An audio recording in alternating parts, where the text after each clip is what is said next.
만약에 앞으로 얘기할 때 이 개념들을 계속 얘기하게 됩니다. 그래서 어쩔 수 없이 고비가 있지만 이 고비를 넘겨야 한다. 이게 어떤 얘기냐 하면 이 얘기입니다. 복잡하죠? 주인 대리인 문제. 그러니까 대리인 이론이라고도 말합니다. 그 다음에 규제 포획 또는 포획 이론이라고도 말합니다. 지대 추구, 지대 창출, 지대 추출, 지대 이론이라고도 말합니다. 이 세 가지. 근데 이게 다 한 가지 현상으로 묶여요. 그래서 이 세 가지가 서로 다른 학자들에 의해서 이 학파가 생겨났지만 사실은 이 세 가지 이론들은 다 하나의 현상을 설명하기 위해서 만들어진 이론이에요. 큰 틀에서 보면. 물론 이 이론들은 각자의 다른 현상을 설명하고 있습니다. 그렇지만 인사조직론 차원에서 볼 때는 하나의 현상으로 묶어서 설명드릴 수가 있어서 한꺼번에 설명을 드리고, 앞으로 제 강의에서 우리 사회가 어떤 현상이 벌어졌을 때 어떤 이론으로 해석하는지 그것을 말씀드릴 때 가끔 설명드리겠습니다. 그때는 이제 오늘 강의를 돌아와서 다시 강의를 들으시면 됩니다. 이 강의가 그래서 혹시 성지가 될지 모르겠습니다. 아무쪼록 밖으로 나가지 마시고 이 강의를 좀 어렵더라도 잘 경청해 주시면 좋겠습니다. 주인 대리인 문제, 이 세 가지 종류는 다 미국에서 시작됐습니다. 미국 학자들이 만들어낸 거죠. 지금까지 우리나라는 일본을 모방해서 하려고 애를 썼고, 지금은 이제 미국을 어떻게든지 모방해서 미국의 복사판이 되려고 애를 쓰고 있습니다. 앵글로색슨 모형을 쓰는 나라들은 이런 세 가지 이론으로 설명할 수 있는 현상이 반드시 나타납니다. 그래서 제가 이전 강의에 계속 앵글로색슨 모형과 게르만 모형을 구분해서 선생님들에게 말씀을 드렸잖아요. 그러니까 앵글로색슨 모형에 쓰는 나라에서는 반드시 이런 문제들이 생겨요. 그러니까 이 문제들을 설명하고 이것을 해결하려고 학자들이 들러붙어서 연구해서 나온 이론이란 말입니다. 그러니까 경영학이라든지 또는 정치학, 사회학, 행정학, 경제학 하시는 분들은 이런 이론들을 대부분 다 알고 있을 거예요. 근데 학교에서, 대학에서, 상아탑 안에서만 자기들끼리 떠들지 일반인들이 이런 걸 알 수 있도록 할 수 있는 그런 환경 조건이 만들어져 있질 않아요.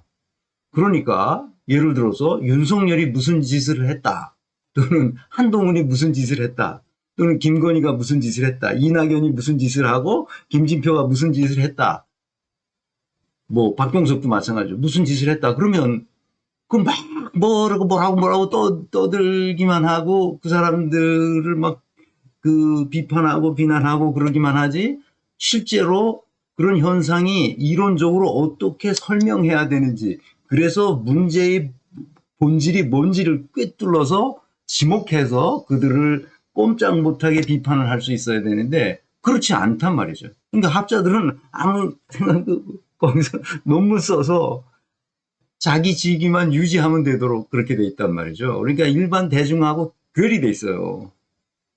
저는 컨설턴트를 했던 사람이잖아요. 그러니까 실제로 가서 설명을 해야 된다고, 그거를. 그러니까 여러 선생님들에게 제가 한번 이 세 가지 용어를 결국은 한동훈이 하는 짓을 보고 이 세 가지 이론을 포괄적으로 설명해서 여러 선생님들이 이해했다면 한동훈이 왜 그런 짓을 하는지를 이해하게 된다는 거예요. 더 탐사와 김의겸 의원에 대해서 지금 한동훈이 압력을 가하는데 그 압력을 가하는 그 행태가 이 이론으로 설명한다는 말이죠. 그러니까 이론이 없으면 그 현상을 이해할 수가 없어요. 제가 계속 얘기잖아요. 이론이라는 게 관점이잖아요. 그런 관점이 없으면 맥락을 이해하지 못하고, 맥락을 이해하지 못하면 나타난 현상, 사실, 이것을 설명할 길이 없어요. 그래서 힘이 없어요. 소리만 왜깨찔러 뿌리지. 그래서 상당히 오래된 이론들이니까요. 이거를 같이 공부해 보도록 그렇게 합시다. 그러니까 이것은 정치경제학이라는 말로도 쓰지만 뭡니까 행정학에서는 공공선택 이론이라고도 말하고 또 저는 그런데 이걸 거버넌스라고 생각합니다. 이거 지배구조라의 문제죠. 그 조직이 의사결정을 해 나가는 지배구조의 문제라고, 그러니까 구조와 시스템의 문제라고 저는 생각하고 다른 학문 분과에서는 또 다르게 제목을 붙여서 얘기합니다. 자, 그러면 하나씩 간단하게 보겠습니다. 아주 초간단 버전으로 설명합니다. 주인 대리인 문제. 대리인 이론은 주인의 의지와 대리인의 의지가 다르기 때문에 그렇습니다. 우리가 대리인을 뽑았잖아요. 정치인을 뽑았다고. 국회의원들을 뽑았어요. 대통령도 뽑고 뽑았는데 이 사람들은 주권자인 주인의 대리인들이잖아요. 근데 대리인인데 주인의 의지와 다르게 행동한단 말이야, 이거. 왜냐하면 서로 사적 이해관계가 달라. 그러니까 공적 이해관계와 사적 이해관계가 서로 부딪힌단 말이야. 그 차이가 있어요. 기업에서도 그렇죠. 주주의 이해와 경영진의 이해가 다른단 말이에요. 경영진은 뭐예요? 그러니까 대리인이잖아요. 그 대리인이 자기 이해관계에 따라서 회사를 운영하지 주주의 이해관계를 위해서 그 회사를 운영하지 않는단 말이에요. 그랬을 때 어떻게 할 거냐 하는 문제가 있죠. 바로 그게 정보 비대칭성에서 오는 거예요. 예를 들어 정보 비대칭성은 가장 좋은 사례가 이거죠. 그 중고 자동차를 우리가 살 때 우리 자동차 전문가가 아니잖아요. 우리가 메카닉을 전혀 모르는 거 아니에요. 그냥 운전만 할 줄 알지. 근데 자동차를 살 때 중고 자동차는 어때요? 이 사람이 그 중고 매매상이 나를 속이는지 안 속이는지 전혀 모르잖아요. 그 정보 비대칭이 그렇게 해서 나타나죠. 그래서 우리가 속아서 중고 자동차를 사는 경우가 많죠. 그러니까 이런 정보 비대칭이 있는 거예요. 왜냐면 그 주권자인 주인은 대리인을 시켜서 검찰 개혁을 해라! 라고 명령을 내렸는데 이낙연이라는 대리인은 검찰 개혁을 할 생각이 없어. 왜? 자기 사적 이익이 다르기 때문에. 주인의 이익과 대리인의 이익이 다른 거야. 정보 비대칭이니까 자기가 더 많은 정보를 가지고 싹 정치권을 보면서 자기 이익에 따라 해. 아니 중대재해기업처벌법을 만들어가지고 다시는 그 노동 현장에서 사망하는 일이 없도록 하라고 했는데 그것도 엉터리로 만들어가지고 있으나 마나요. 공수처를 만들어라 그랬는데 공수처를 끝까지 안 만들려고 그러다가 막판에 가서 만들긴 공수처법을 만들었어. 그런데 어떻게 됐어? 공수처가 있나 요새? 공수처가 없어. 공수처가 작동하지 않는 공수처를 만들어 놓은 거야. 누가? 이낙연이. 왜? 주인의 의지와 대리인의 의지가 전혀 다른 거야. 이해관계가 달라. 그러니까 주인을 잘 뽑아야 된다고. 주인이 대리인을 잘 뽑아야 돼. 그래서 오죽 답답했으면 내가 성취예측 모형이라는 이 책을 대리인을 잘 뽑아라. 그래야 나라가 잘 된다. 그래서 이 책을 제가 썼잖아요. 어떻게 뽑아야 된다. 어떤 사람을 뽑아야 된다. 그래서 제가 성취예측 모형에 따른 역량 진단을 일주일에 한 번씩 꼭 하는 이유가 바로 그거예요. 우리나라엔 이런 이론이 없기 때문에. 너무 답답해서 제가 이걸 한 겁니다. 자, 그 주인 대리인 문제 아셨죠, 이제 두 번째 이론으로 넘어갈 포획 이론인데요. 이 포획 이론은 규제 포획이라고도 하고 포획 이론이라고도 하는데 규제자와 피규제자가 있어요. 규제자는 뭐예요? 힘이 센 사람이죠. 근데 피규제자는 규제하는 대로 따라야 되는 사람이에요. 규제 당하는 사람이죠. 피규제자는 규제 당하는 사람이에요. 근데 규제 당하는 사람이 규제하는 사람을 포획하는 거예요. 그래서 규제 포획이에요. 규제 당해야 할 사람이 규제하는 사람을 포획한단 말이에요. 아주 캡처하는 거죠. 자, 보세요. 그럼 예를 들어 봅시다. 아까 그 예를 그대로 쓰면, 그렇죠. 1년에 2,000명씩, 평균 2,000명씩 노동 현장에서 사망자가 발생해요. 노동자가. 그러면 그 위험한 노동 현장이잖아요. 그 산업재해로 죽는단 말이에요, 사람들이. 그렇다면 당연히 정치인은 중대재해기업처벌법을 만들어서 위험한 작업장을 안전하게 만들도록 했어야 되잖아요. 그게 주인인 주권자의 요구잖아. 그렇게 하라는 거 아니야. 그래서 밤샘 농성도 하고 국회에 가서 그렇게 하라 했잖아. 그런데 어떻게 됐어? 별로 기능하지 않는 중대재해처벌법을 만들었어. 그래서 아직도 기업 현장에서 죽는 사람이 나와. 왜 그랬을까? 잘 생각해봐요. 왜 그랬을까? 정치인들이 기업가를 규제해야 되는데 규제할 생각이 없는 거야. 왜 그랬을까? 정치인은 규제하는 집단이잖아. 피규제자가 누구야? 규제 받는 사람들이지. 기업인들이잖아. 돈 많은 사람들이지. 재벌 그룹이야. 대기업. 어마어마하게 돈이 많은 사람들이야. 그런데 규제를 마땅히 해야 할 정치인들이 규제를 안 하고 있어. 왜 그럴까? 포획됐기 때문에. 기업가들에게, 재벌에게 포획됐기 때문이야. 그게 포획 이론이야. 규제를 당해야 할 사람들이 규제하는 사람들을 포획했어. 그래가지고 규제를 못해, 정치인들이. 당연히 규제해야 되는데 규제를 못해. 그게 규제 포획 또는 포획 이론이라고 말해요. 자, 대리인 이론하고 포획 이론하고 거의 비슷하죠, 이제. 사실은 같은 얘기예요. 그래서 만약에 그 중대재해기업처벌법이 나왔다면 거기서 얻는 혜택이 1년에 2,000명만이 아니라 무수히 많은 공공의 이익으로 나눠가져야 할 거지 아니야? 보편적 이익이 우리 사회에 발생할 거 아니야?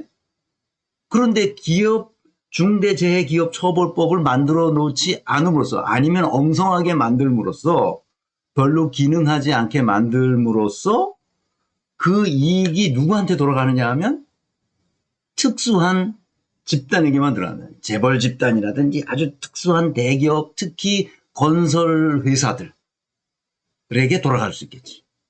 건설 회사 이렇게 많이 죽으니까. 이해하셨죠? 포획이론. 포획됐다는 거예요. 누가? 정치인들이.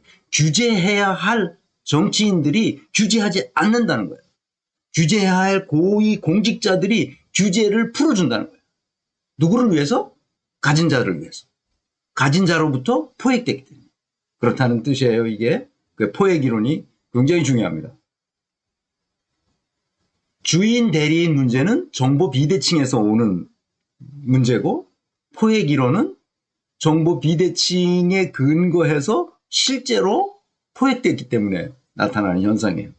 사실은 같은 현상을 서로 다른 관점에서 보기 때문에 나타나는 현상이죠. 이제 아셨기를 바랍니다. 네.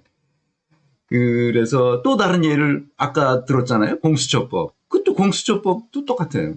누구한테 포획된 거예요? 정치인들이. 검찰 조직에 포획되고 국힘당에 포획된 거지. 민주당의 고위층들이 다 누구한테 포획된 거예요? 검찰 조직에 포획돼서 공수처법을 못 만들게 하고 국힘당에 포획돼가지고 못 만들게 하고.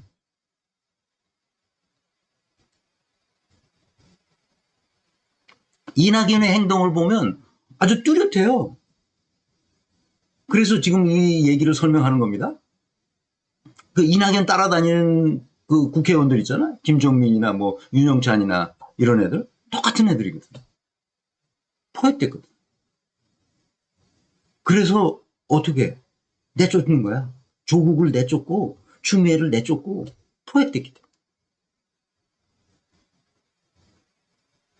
그래서 그 이익을 누가 가져가도록? 윤석열이 가져가도록. 윤석열을 내쫓아야 되는데 윤석열을 내쫓는 게 아니라 추미애를 내쫓아. 조국을 내쫓고. 그래서 결국은 윤석열에게 특수 집단에게 그 이익을 몰아주는 거죠.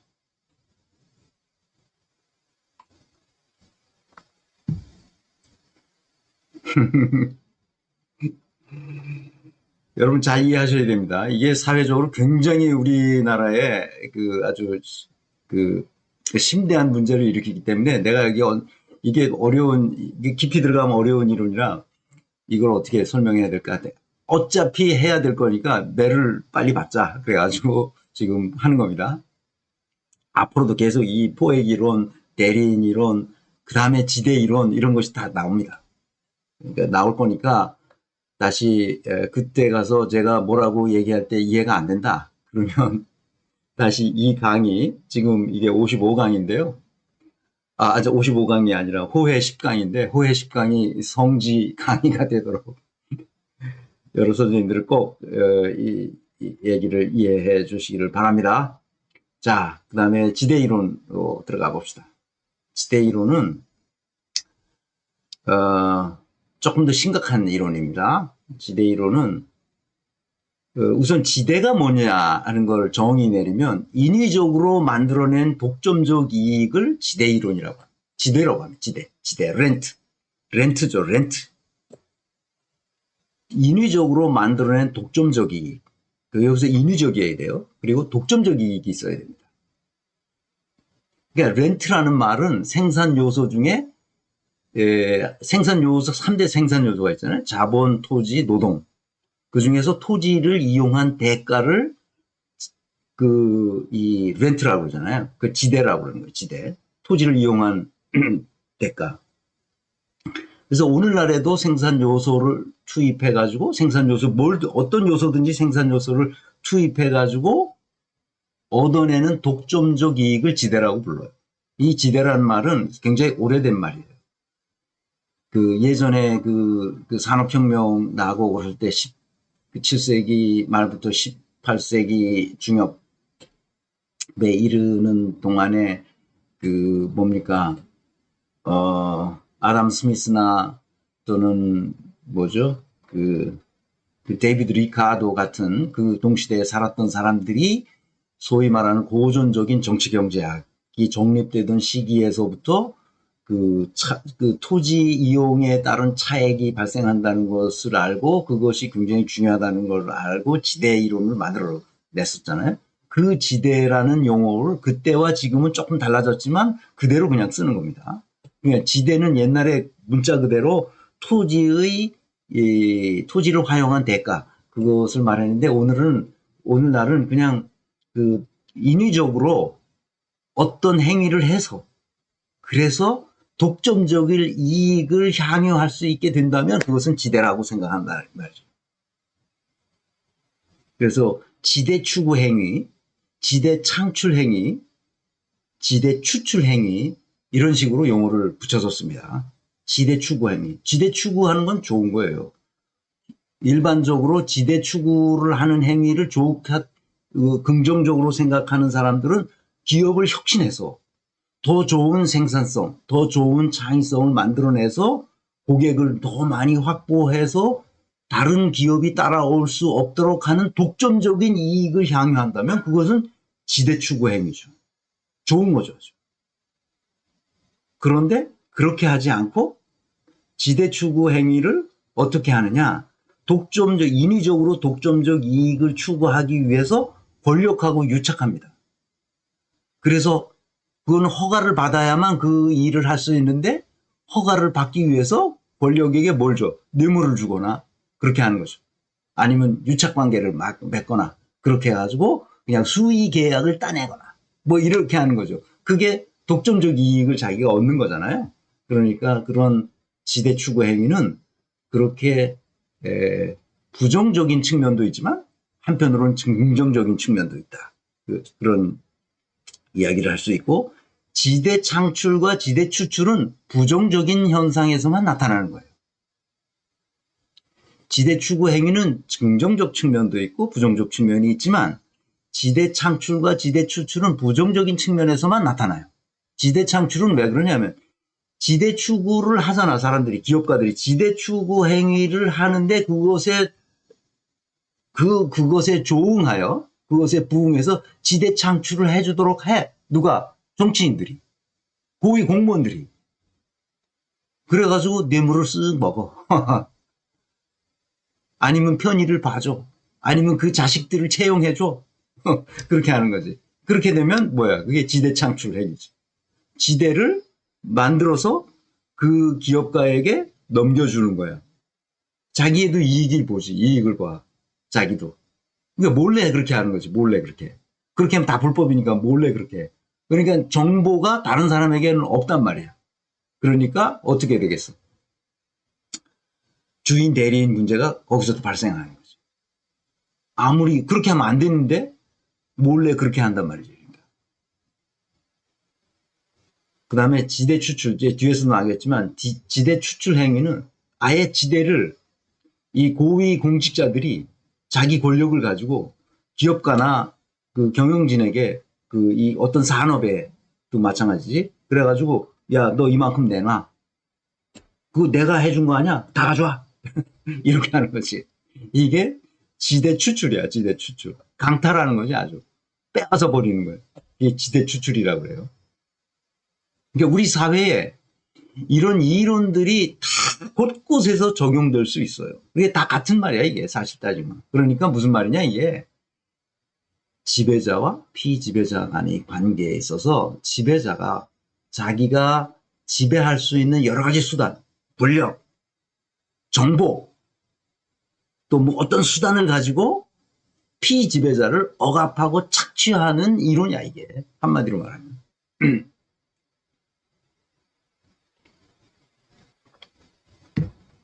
뭘 자꾸 광고를 삽입하라고 자꾸 여기다 뭐 뜨는데 이걸 어떻게 해야 되는지 난 이해를 못 하겠어요.